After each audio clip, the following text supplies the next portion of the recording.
Mesdames, Messieurs, bienvenue à ce micro-programme sur la gestion de notre cité. Nous vous avons précédemment entamé une série de 3 micro-programmes sur les enjeux majeurs de la décentralisation. Nous avons commencé par la démocratie locale, ensuite la gouvernance locale. Aujourd'hui, c'est au tour du développement local que nous allons graviter et ce sera toujours avec notre expert, le professeur Bernard Momo, coordonnateur du programme national de gouvernance du Cameroun. Radio. Coopération. Coopération. Développement. Décentralisation. Partenariat. Jumelage. Communication. Sensibilisation.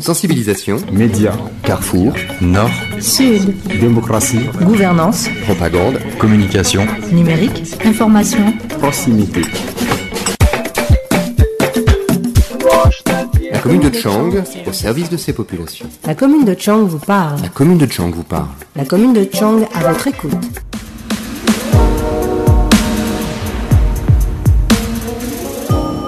Bienvenue, professeur. Merci. Avec vous, nous avons précédemment parlé de la démocratie locale, de la gouvernance locale, toutes deux notions qui peuvent être considérées comme les prémices du développement local. En fait, il doit être difficile de parler de l'une sans évoquer l'autre. Mais dis-nous, qu'est-ce que c'est que cet enjeu de la décentralisation? Quels sont ses besoins? Je voudrais tout simplement dire que la finalité de la décentralisation, de la mise en œuvre de la gouvernance locale, c'est le développement local. Toutes les préconisations de la gouvernance locale doivent conduire au développement économique de la collectivité. Développement social pour permettre l'offre et l'accès aux services de base qui soient de qualité. Je pense à l'eau potable, je pense à l'éducation, je pense à la santé, je pense aux infrastructures qui desservent les agglomérations, les villages, les quartiers, etc. C'est l'une des premières finalités. Elle doit permettre d'offrir un cadre propice, un environnement propice au développement des activités lucratives qui concourent à la lutte contre la pauvreté et qui apportent un peu d'enrichissement, qui élèvent le niveau de vie dans la collectivité. Ça, c'est le second pan de cette exigence du développement local. Et en fait, on doit pouvoir arriver, lorsque on a bien internalisé cette demande, les demandes de la population pour leur bien-être, mettre en œuvre tous les moyens, que ce soit au niveau social, que ce soit au niveau économique, que ce soit au niveau culturel, au niveau sportif, etc., assurer le plein épanouissement des populations de la collectivité.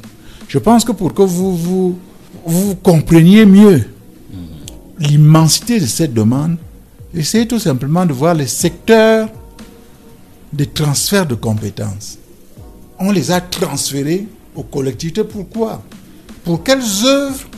Parce que dans chacun des axes, du social, de l'économique, du culturel, du sportif, des infrastructures, etc., que les populations voient leurs attentes comblées. Dans le précédent micro-programme, nous avons pensé vous relancer lorsqu'on évoquait, n'est-ce pas, les acteurs de la bonne gouvernance. À quel niveau vous situez l'action des médias, par exemple? L'action des médias est extrêmement importante.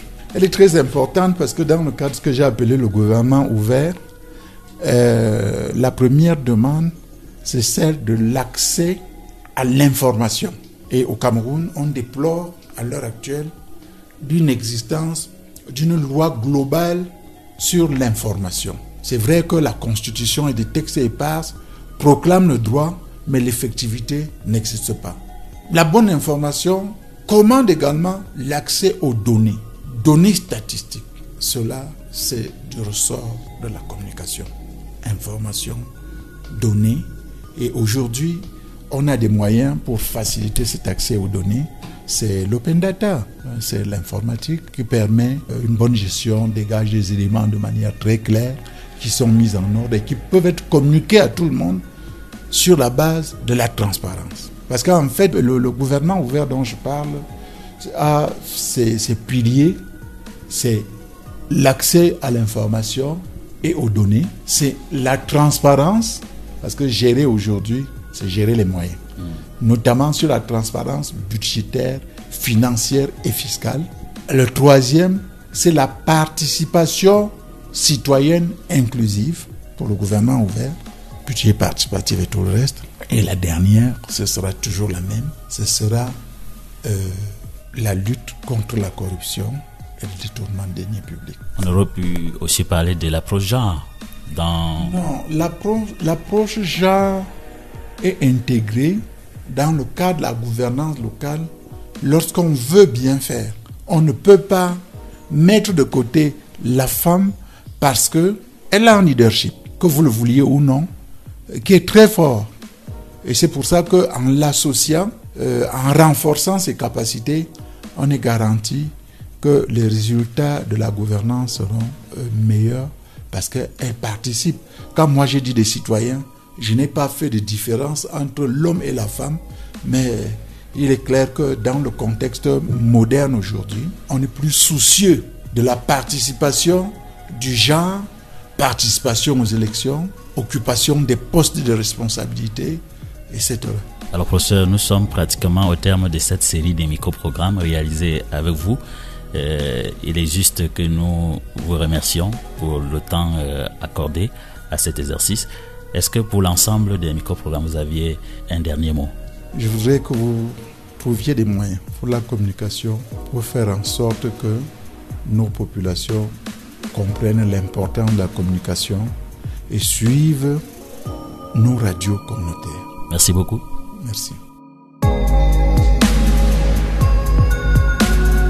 Mesdames, Messieurs, c'est ici que nous mettons un terme à cette série des micro-programmes sur la gestion des affaires de notre commune.